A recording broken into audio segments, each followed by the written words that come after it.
ಈ 400 ಕೋಟಿ ರಾಬ್ರಿ ಆಯ್ತಲ್ಲ, ಆ ಕಾಸಿನ ಲೂಟಿ ಹಿಂದೆ ಒಂದು ಕಹಾನಿ ಇದೆ ಅಂತ ಹೇಳಲಾಗ್ತಾ ಇದೆ. ಏನದು ಇವತ್ತು ನಾನಾ ವಿಚಾರವಾಗಿ ಬೆಳಕಿಗೆ ಬರ್ತಾ ಇದೆ ಬಿಡಿ. ಒಬ್ಬೊಬ್ರು ಒಂದೊಂದು ವಿಚಾರವನ್ನ ಪ್ರಸ್ತಾಪ ಮಾಡ್ತಿದ್ದಾರೆ. ಕರ್ನಾಟಕದಿಂದನೇ ಆ ದುಡ್ಡು ಹೋಗ್ತಾ ಇತ್ತು ಮಹಾರಾಷ್ಟ್ರಕ್ಕೆ ಅಂತ ಒಬ್ರು ಹೇಳ್ತಾರೆ. ಇಲ್ಲ ಇದನ್ನ ದೇವಸ್ಥಾನಗಳು ತಗೊಂಡು ಹೋಗ್ತಿದ್ರು, ದೊಡ್ಡ ದೊಡ್ಡ ದೇವಸ್ಥಾನ. ಒಂದು ಕಡೆ ಮಹಾರಾಷ್ಟ್ರದಲ್ಲಿ ಶಿರ್ಡಿ ಸಾಯಿಬಾಬಾ ಟೆಂಪಲ್ ಇದೆ, ಈ ಕಡೆ ತಿರುಪತಿ ಇದೆ, ಮತ್ತೊಂದು ದೇವಸ್ಥಾನ ಇದೆ. ಸುತ್ತಲೂ ದೇವಸ್ಥಾನಗಳು ತಗೊಂಡು ಹೋಗ್ತಾರೆ. ಅಲ್ಲಿ ಹಂತ ಹಂತವಾಗಿ ಹುಂಡಿ ಒಳಗಡೆ ದುಡ್ಡನ್ನ ಹಾಕಿ ಅಲ್ಲಿಂದ ಕನ್ವರ್ಟ್ ಮಾಡ್ಕೊಳ್ಳೋದಕ್ಕೆ, ಬ್ಲಾಕ್ ಮನೆಯಿಂದ ವೈಟ್ ಮನೆಗೆ ಕನ್ವರ್ಟ್ ಮಾಡ್ಕೊಳ್ಳೋಕೆ ಈ ತರ ಮಾಡ್ತಿದ್ರು ಅಂತೇಳಿ ಕೆಲ ರಾಜಕಾರಣಿಗಳು ಆರೋಪವನ್ನ ಮಾಡ್ತಿದ್ದಾರೆ. ನೋಡಿ, ಹೀಗೆ ನಡೆಯುತ್ತೆ ಅಂತ ಎಲ್ಲ ಈಗ ಗೊತ್ತಾಗ್ತಾ ಇದೆ, ಯಾವ ರೀತಿಯಾಗಿ ಹವಾಲ ನಡೆಯುತ್ತೆ ಅಂತ ನೋಡಿ. ಆದ್ರೆ ಈ ವಿಚಾರವಾಗಿ ದೇವಸ್ಥಾನಗಳ ಹೆಸರನ್ನ ತರ್ತಾರೆ. ಆದ್ರೆ ಇದರ ಜೊತೆಗೆ ಚುನಾವಣೆಯ ಹೆಸರು ಕೂಡ ಕೇಳಿ ಬರ್ತಾ ಇದೆ. ಮಹಾರಾಷ್ಟ್ರ ಚುನಾವಣೆಯಲ್ಲಿ 400 ಕೋಟಿ ಹಣವನ್ನ ಬಳಕೆ ಮಾಡಿಕೊಳ್ಳೋದಕ್ಕೆ ತೆಗೆದುಕೊಂಡು ಹೋಗಲಾಗ್ತಾ ಇತ್ತ ಅನ್ನುವ ಪ್ರಶ್ನೆಗಳು ಉದ್ಭವ ಆಗ್ತಾ ಇದೆ ಇವತ್ತು. ಅದೇ ಕಾರಣಕ್ಕೋಸ್ಕರ ತನಿಖೆಗೆ ಆದೇಶವನ್ನ ಕೊಟ್ಟಿದ್ದಾರಂತೆ ಮಹಾರಾಷ್ಟ್ರದ ಸಿಎಂ ಫಡ್ನವೀಸ್ ಅವರು. ಅವ್ರು ಹೇಳಿದ್ದಾರೆ, ಕರ್ನಾಟಕದಿಂದ ಅದು 400 ಕೋಟಿ ರೂಪಾಯಿ ಬರ್ತಾ ಇತ್ತು, ನಮಗೆ ಅನುಮಾನ ಇದೆ, ತನಿಖೆ ಮಾಡಿ ಗೊತ್ತಾಗಬೇಕು ಅಂತೇಳಿ ಅವರು ಆದೇಶವನ್ನ ಕೊಟ್ಟಿದ್ದಾರಂತೆ. ಅಷ್ಟೇ ಅಲ್ಲ, ಈ ಸಂದೀಪ್ ಪಾಟೀಲ್ ಒಂದು ವಿಡಿಯೋವನ್ನ ಮಾಡ್ತಾನಲ್ಲ, ಆ ವಿಡಿಯೋದಲ್ಲೂ ಕೂಡ ಒಂದು ಸ್ಫೋಟಕ ಮಾಹಿತಿಯನ್ನ ಕೊಟ್ಟಿದ್ದಾನೆ. ಅದೇನು ಅಂತಂದ್ರೆ, ಎಲ್ಲಾ ಹಣ ಬೆಳಗಾವಿ ಮೂಲದ ಬಿಲ್ಡರ್ ಕಿಶೋರ್ಗೆ ಸೇರಿದ್ದು ಅಂತ ಹೇಳಿದ್ದಾನೆ. ಯಾರು ಈ ಕಿಶೋರ್? ಬೆಳಗಾವಿ ಮೂಲದ ಬಿಲ್ಡರ್. ಇವನ ಹತ್ರ 2,000 ಮುಖ ಬೆಲೆಯ 400 ಕೋಟಿ ಹಣ ಎಲ್ಲಿಂದ ಬಂತು? ನಮಗೆ ನಿಮಗೆ ಗೊತ್ತಾಗ್ತಾ ಇದೆ ಇವತ್ತು 400 ಕೋಟಿ ಅಷ್ಟೇ. ಆದ್ರೆ ಅವನ್ ಸಂದೀಪ್ ಪಾಟೀಲ್ ಹೇಳಿದಾನೆ ಇನ್ನೊಂದ್ ಕಡೆ, 400 ಕೋಟಿ ಅಲ್ಲ ಸರ್, ನನಗೆ ಡೌಟ್ ಇದೆ, ಅದು 1,000 ಕೋಟಿ ಅಷ್ಟಿತ್ತು ಅಂತೇಳಿ. ಏನ್ರಿ ಒಳ್ಳೆ ಕಸನ ಶಿಫ್ಟ್ ಮಾಡ್ದಂಗೆ, ಕಸನ ತಗೊಂಡೋಗಿ ಬೇರೆ ಕಡೆಗೆ ಸಾಗಾಟ ಮಾಡ್ದಂಗೆ ಇವರು ಹಣನ ಸಾಗಾಟ ಮಾಡ್ತಾರಲ್ಲ. ಸಿನಿಮಾಗಳಲ್ಲಿ ನೋಡಿದ್ವಿ, ಒಂದಷ್ಟು ಸಿನಿಮಾಗಳಲ್ಲಿ ಚುನಾವಣೆಗೆ ಬಳಕೆ ಮಾಡಿಕೊಳ್ಳೋದಕ್ಕೆ ಕಂಟೈನರ್ಗಳಲ್ಲಿ ಯಾವ ತರ ಬರ್ತಿರ್ತೋ ಅದನ್ನ ಹೇಗೆ ಅದನ್ನ ನಾಶ ಮಾಡ್ತಾರೆ ಫಿಲಂಗಳಲ್ಲಿ ಹೀರೋಗಳು, ಅದೆಲ್ಲವನ್ನೂ ಕೂಡ ನೋಡಿದ್ವಿ. ಆದ್ರೆ ಇವತ್ತು ಕಣ್ಣು ಮುಂದೆನೆ ಬರ್ತಾ ಇದೆ ಅವೆಲ್ಲ ಸೀನ್ಗಳು. ಹೀಗೂ ನಡೆಯುತ್ತಾ ಅಂತೇಳಿ ನೋಡಿ.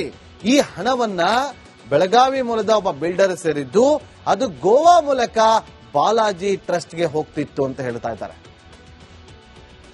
ಯಾವಾಗ ಈ ವಿಚಾರ ಗೊತ್ತಾಗುತ್ತೋ, ರಾಬ್ರಿ ಆಗಿರೋದು ಕನ್ಫರ್ಮ್, ಹಣ ರಾಬ್ರಿ ಆಗಿದೆ, ಹಣ ಕಳೆದೋಗಿದೆ, ಹಣ ಯಾರೋ ಎತ್ಕೊಂಡು ಹೋಗ್ಬಿಟ್ಟಾರೆ ಅಂತ ಹೇಳಿದಾಗ, ಈ ವಿಚಾರ ಗೊತ್ತಾದಾಗ ಸಂದೀಪ್ ಪಾಟೀಲ್ ಏನ್ ಮಾಡ್ತಾನೆ, 100 ಕೋಟಿ ರೂಪಾಯಿಗೆ ಬೇಡಿಕೆ ಇಡ್ತಾನೆ.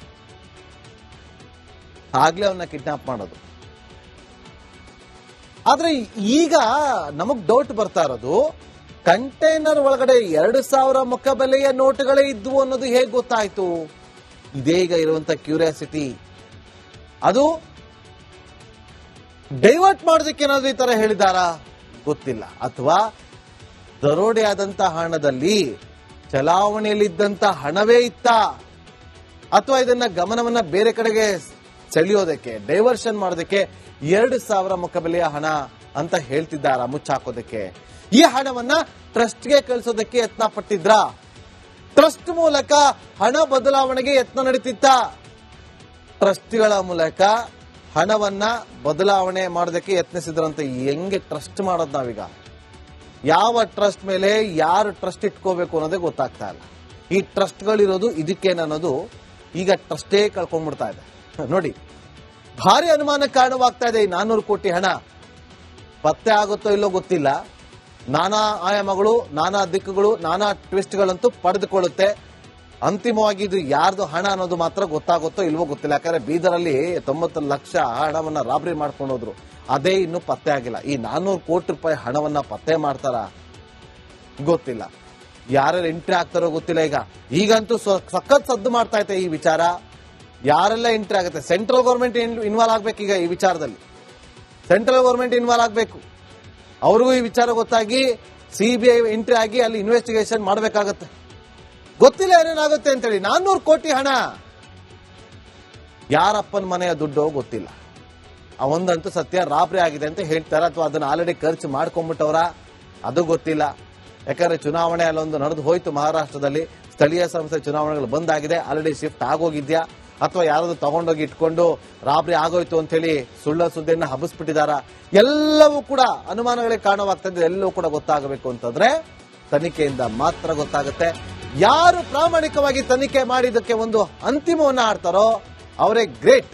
ಬಾಧೆ ಇಟ್ಕೊಂಡ್ಬಿಡಿ. ಮುಂದಿನ ಸುದ್ದಿ, ಈ 400 ಕೋಟಿ ರಾಬ್ರಿ ಆಯ್ತಲ್ಲ, ಆ ಕಾಸಿನ ಲೂಟಿ ಹಿಂದೆ ಒಂದು ಕಹಾನಿ ಇದೆ ಅಂತ ಹೇಳಲಾಗ್ತಾ ಇದೆ. ಏನದು ಇವತ್ತು ನಾನಾ ವಿಚಾರವಾಗಿ ಬೆಳಕಿಗೆ ಬರ್ತಾ ಇದೆ ಬಿಡಿ. ಒಬ್ಬೊಬ್ರು ಒಂದೊಂದು ವಿಚಾರವನ್ನ ಪ್ರಸ್ತಾಪ ಮಾಡ್ತಿದ್ದಾರೆ. ಕರ್ನಾಟಕದಿಂದನೇ ಆ ದುಡ್ಡು ಹೋಗ್ತಾ ಇತ್ತು ಮಹಾರಾಷ್ಟ್ರಕ್ಕೆ ಅಂತ ಒಬ್ರು ಹೇಳ್ತಾರೆ. ಇಲ್ಲ ಇದನ್ನ ದೇವಸ್ಥಾನಗಳು ತಗೊಂಡೋಗ್ತಿದ್ರು, ದೊಡ್ಡ ದೊಡ್ಡ ದೇವಸ್ಥಾನ. ಒಂದು ಕಡೆ ಮಹಾರಾಷ್ಟ್ರದಲ್ಲಿ ಶಿರ್ಡಿ ಸಾಯಿಬಾಬಾ ಟೆಂಪಲ್ ಇದೆ, ಈ ಕಡೆ ತಿರುಪತಿ ಇದೆ, ಮತ್ತೊಂದು ದೇವಸ್ಥಾನ ಇದೆ. ಸುತ್ತಲೂ ದೇವಸ್ಥಾನಗಳು ತಗೊಂಡೋಗ್ತಾರೆ. ಅಲ್ಲಿ ಹಂತ ಹಂತವಾಗಿ ಹುಂಡಿ ಒಳಗಡೆ ದುಡ್ಡನ್ನ ಹಾಕಿ ಅಲ್ಲಿಂದ ಕನ್ವರ್ಟ್ ಮಾಡ್ಕೊಳ್ಳೋದಕ್ಕೆ, ಬ್ಲಾಕ್ ಮನಿಂದ ವೈಟ್ ಮನೆಗೆ ಕನ್ವರ್ಟ್ ಮಾಡ್ಕೊಳ್ಳೋಕೆ ಈ ತರ ಮಾಡ್ತಿದ್ರು ಅಂತೇಳಿ ಕೆಲ ರಾಜಕಾರಣಿಗಳು ಆರೋಪವನ್ನ ಮಾಡ್ತಿದ್ದಾರೆ. ನೋಡಿ, ಹೀಗೆ ನಡೆಯುತ್ತಂತೆ ಎಲ್ಲ ಈಗ ಗೊತ್ತಾಗ್ತಾ ಇದೆ ಯಾವ ರೀತಿಯಾಗಿ ಹವಾಲ ನಡೆಯುತ್ತೆ ಅಂತ ನೋಡಿ. ಆದ್ರೆ ಈ ವಿಚಾರವಾಗಿ ದೇವಸ್ಥಾನಗಳ ಹೆಸರನ್ನ ತರ್ತಾರೆ. ಆದ್ರೆ ಇದರ ಜೊತೆಗೆ ಚುನಾವಣೆಯ ಹೆಸರು ಕೂಡ ಕೇಳಿ ಬರ್ತಾ ಇದೆ. ಮಹಾರಾಷ್ಟ್ರ ಚುನಾವಣೆಯಲ್ಲಿ 400 ಕೋಟಿ ಹಣವನ್ನ ಬಳಕೆ ಮಾಡಿಕೊಳ್ಳೋದಕ್ಕೆ ತೆಗೆದುಕೊಂಡು ಹೋಗಲಾಗ್ತಾ ಇತ್ತ ಅನ್ನುವ ಪ್ರಶ್ನೆಗಳು ಉದ್ಭವ ಆಗ್ತದೆ ಇವತ್ತು. ಅದೇ ಕಾರಣಕ್ಕೋಸ್ಕರ ತನಿಖೆಗೆ ಆದೇಶವನ್ನ ಕೊಟ್ಟಿದ್ದಾರಂತೆ ಮಹಾರಾಷ್ಟ್ರದ ಸಿಎಂ ಫಡ್ನವೀಸ್ ಅವರು. ಅವ್ರು ಹೇಳಿದ್ದಾರೆ, ಕರ್ನಾಟಕದಿಂದ ಅದು 400 ಕೋಟಿ ರೂಪಾಯಿ ಬರ್ತಾ ಇತ್ತು, ನಮಗೆ ಅನುಮಾನ ಇದೆ, ತನಿಖೆ ಮಾಡಿ ಗೊತ್ತಾಗಬೇಕು ಅಂತೇಳಿ ಅವರು ಆದೇಶವನ್ನ ಕೊಟ್ಟಿದ್ದಾರಂತೆ. ಅಷ್ಟೇ ಅಲ್ಲ, ಈ ಸಂದೀಪ್ ಪಾಟೀಲ್ ಒಂದು ವಿಡಿಯೋವನ್ನ ಮಾಡ್ತಾನಲ್ಲ, ಆ ವಿಡಿಯೋದಲ್ಲೂ ಕೂಡ ಒಂದು ಸ್ಫೋಟಕ ಮಾಹಿತಿಯನ್ನ ಕೊಟ್ಟಿದ್ದಾನೆ. ಅದೇನು ಅಂತಂದ್ರೆ, ಎಲ್ಲಾ ಹಣ ಬೆಳಗಾವಿ ಮೂಲದ ಬಿಲ್ಡರ್ ಕಿಶೋರ್ಗೆ ಸೇರಿದ್ದು ಅಂತ ಹೇಳಿದ್ದಾನೆ. ಯಾರು ಈ ಕಿಶೋರ್? ಬೆಳಗಾವಿ ಮೂಲದ ಬಿಲ್ಡರ್. ಇವನ ಹತ್ರ 2,000 ಮುಖ ಬೆಲೆಯ 400 ಕೋಟಿ ಹಣ ಎಲ್ಲಿಂದ ಬಂತು? ನಮಗೆ ನಿಮಗೆ ಗೊತ್ತಾಗ್ತಾ ಇದೆ ಇವತ್ತು 400 ಕೋಟಿ ಅಷ್ಟೇ. ಆದ್ರೆ ಅವನ್ ಸಂದೀಪ್ ಪಾಟೀಲ್ ಹೇಳಿದಾನೆ ಇನ್ನೊಂದ್ ಕಡೆ, 400 ಕೋಟಿ ಅಲ್ಲ ಸರ್, ನನಗೆ ಡೌಟ್ ಇದೆ, ಅದು 1,000 ಕೋಟಿ ಅಷ್ಟಿತ್ತು ಅಂತೇಳಿ. ಏನ್ರಿ ಒಳ್ಳೆ ಕಸನ ಶಿಫ್ಟ್ ಮಾಡ್ದಂಗೆ, ಕಸನ ತಗೊಂಡೋಗಿ ಬೇರೆ ಕಡೆಗೆ ಸಾಗಾಟ ಮಾಡ್ದಂಗೆ ಇವರು ಹಣನ ಸಾಗಾಟ ಮಾಡ್ತಿದಾರಲ್ಲ. ಸಿನಿಮಾಗಳಲ್ಲಿ ನೋಡಿದ್ವಿ, ಒಂದಷ್ಟು ಸಿನಿಮಾಗಳಲ್ಲಿ ಚುನಾವಣೆಗೆ ಬಳಕೆ ಮಾಡಿಕೊಳ್ಳೋದಕ್ಕೆ ಕಂಟೈನರ್ಗಳಲ್ಲಿ ಯಾವ ತರ ಬರ್ತಿತ್ತು, ಅದನ್ನ ನಾಶ ಮಾಡ್ತಾರೆ ಫಿಲಂಗಳಲ್ಲಿ ಹೀರೋಗಳು, ಅದೆಲ್ಲವನ್ನ ಕೂಡ ನೋಡಿದ್ವಿ. ಆದ್ರೆ ಇವತ್ತು ಕಣ್ಣು ಮುಂದೆನೆ ಬರ್ತಾ ಇದೆ ಅವೆಲ್ಲ ಸೀನ್ಗಳು. ಹೀಗೂ ನಡೆಯುತ್ತಾ ಅಂತೇಳಿ ನೋಡಿ. ಈ ಹಣವನ್ನ ಬೆಳಗಾವಿ ಮೂಲದ ಒಬ್ಬ ಬಿಲ್ಡರ್ ಸೇರಿದ್ದು, ಅದು ಗೋವಾ ಮೂಲಕ ಬಾಲಾಜಿ ಟ್ರಸ್ಟ್ಗೆ ಹೋಗ್ತಿತ್ತು ಅಂತ ಹೇಳ್ತಾ ಇದ್ದಾರೆ. ಯಾವಾಗ ಈ ವಿಚಾರ ಗೊತ್ತಾಗುತ್ತೋ, ರಾಬ್ರಿ ಆಗಿರೋದು ಕನ್ಫರ್ಮ್, ಹಣ ರಾಬ್ರಿ ಆಗಿದೆ, ಹಣ ಕಳೆದೋಗಿದೆ, ಹಣ ಯಾರೋ ಎತ್ಕೊಂಡು ಹೋಗ್ಬಿಟ್ಟ ಅಂತ ಹೇಳಿದಾಗ, ಈ ವಿಚಾರ ಗೊತ್ತಾದಾಗ ಸಂದೀಪ್ ಪಾಟೀಲ್ ಏನ್ ಮಾಡ್ತಾನೆ, 100 ಕೋಟಿ ರೂಪಾಯಿಗೆ ಬೇಡಿಕೆ ಇಡ್ತಾನೆ. ಆಗ್ಲೇ ಅವನ್ನ ಕಿಡ್ನಾಪ್ ಮಾಡೋದು.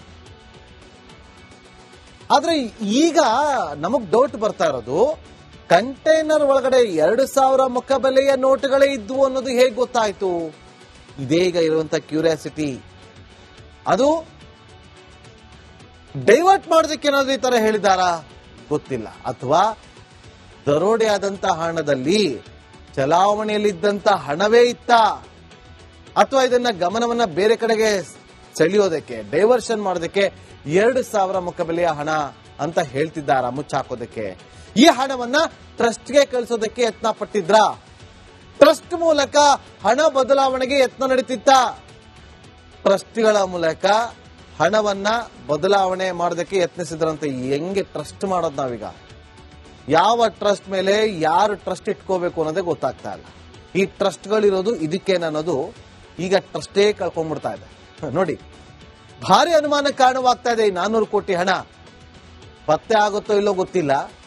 ನಾನಾ ಆಯಾಮಗಳು, ನಾನಾ ದಿಕ್ಕುಗಳು, ನಾನಾ ಟ್ವಿಸ್ಟ್ಗಳಂತೂ ಪಡೆದುಕೊಳ್ಳುತ್ತೆ.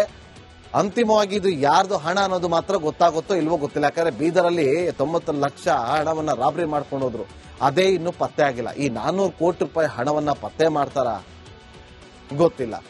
ಯಾರ್ಯಾರು ಎಂಟ್ರಿ ಆಗ್ತಾರೋ ಗೊತ್ತಿಲ್ಲ. ಈಗಂತೂ ಸಖತ್ ಸದ್ದು ಮಾಡ್ತಾ ಐತೆ ಈ ವಿಚಾರ. ಯಾರೆಲ್ಲ ಎಂಟ್ರಿ ಆಗುತ್ತೆ? ಸೆಂಟ್ರಲ್ ಗೌರ್ಮೆಂಟ್ ಇನ್ವಾಲ್ವ್ ಆಗ್ಬೇಕು. ಈಗ ಈ ವಿಚಾರದಲ್ಲಿ ಸೆಂಟ್ರಲ್ ಗೌರ್ಮೆಂಟ್ ಇನ್ವಾಲ್ವ್ ಆಗ್ಬೇಕು. ಅವ್ರಿಗೂ ಈ ವಿಚಾರ ಗೊತ್ತಾಗಿ ಸಿಬಿಐ ಎಂಟ್ರಿ ಆಗಿ ಅಲ್ಲಿ ಇನ್ವೆಸ್ಟಿಗೇಷನ್ ಮಾಡಬೇಕಾಗತ್ತೆ. ಗೊತ್ತಿಲ್ಲ ಏನೇನಾಗುತ್ತೆ ಅಂತೇಳಿ. 400 ಕೋಟಿ ಹಣ ಯಾರಪ್ಪನ ಮನೆಯ ದುಡ್ಡು ಗೊತ್ತಿಲ್ಲ. ಆ ಒಂದಂತೂ ಸತ್ಯ, ರಾಬ್ರಿ ಆಗಿದೆ ಅಂತ ಹೇಳ್ತಾರ, ಅಥವಾ ಅದನ್ನ ಆಲ್ರೆಡಿ ಖರ್ಚು ಮಾಡ್ಕೊಂಡ್ಬಿಟ್ಟವ್ರ ಅದು ಗೊತ್ತಿಲ್ಲ. ಯಾಕಂದ್ರೆ ಚುನಾವಣೆ ಅಲ್ಲೊಂದು ನಡೆದು ಹೋಯ್ತು ಮಹಾರಾಷ್ಟ್ರದಲ್ಲಿ, ಸ್ಥಳೀಯ ಸಂಸ್ಥೆ ಚುನಾವಣೆಗಳು ಬಂದಾಗಿದೆ, ಆಲ್ರೆಡಿ ಶಿಫ್ಟ್ ಆಗೋಗಿದ್ಯಾ, ಅಥವಾ ಯಾರಾದ್ರೂ ತಗೊಂಡೋಗಿ ಇಟ್ಕೊಂಡು ರಾಬ್ರಿ ಆಗೋಯ್ತು ಅಂತ ಹೇಳಿ ಸುಳ್ಳು ಸುದ್ದಿಯನ್ನ ಹಬ್ಬಿಸ್ಬಿಟ್ಟಿದಾರ, ಎಲ್ಲವೂ ಕೂಡ ಅನುಮಾನಗಳಿಗೆ ಕಾರಣವಾಗ್ತದೆ. ಎಲ್ಲವೂ ಕೂಡ ಗೊತ್ತಾಗಬೇಕು ಅಂತಂದ್ರೆ ತನಿಖೆಯಿಂದ ಮಾತ್ರ ಗೊತ್ತಾಗುತ್ತೆ. ಯಾರು ಪ್ರಾಮಾಣಿಕವಾಗಿ ತನಿಖೆ ಮಾಡಿದ್ದಕ್ಕೆ ಒಂದು ಅಂತಿಮವನ್ನ ಆಡ್ತಾರೋ ಅವರೇ ಗ್ರೇಟ್. ಬಾಧೆ ಇಟ್ಕೊಂಡ್ಬಿಟ್ಟು ಮುಂದಿನ ಸುದ್ದಿ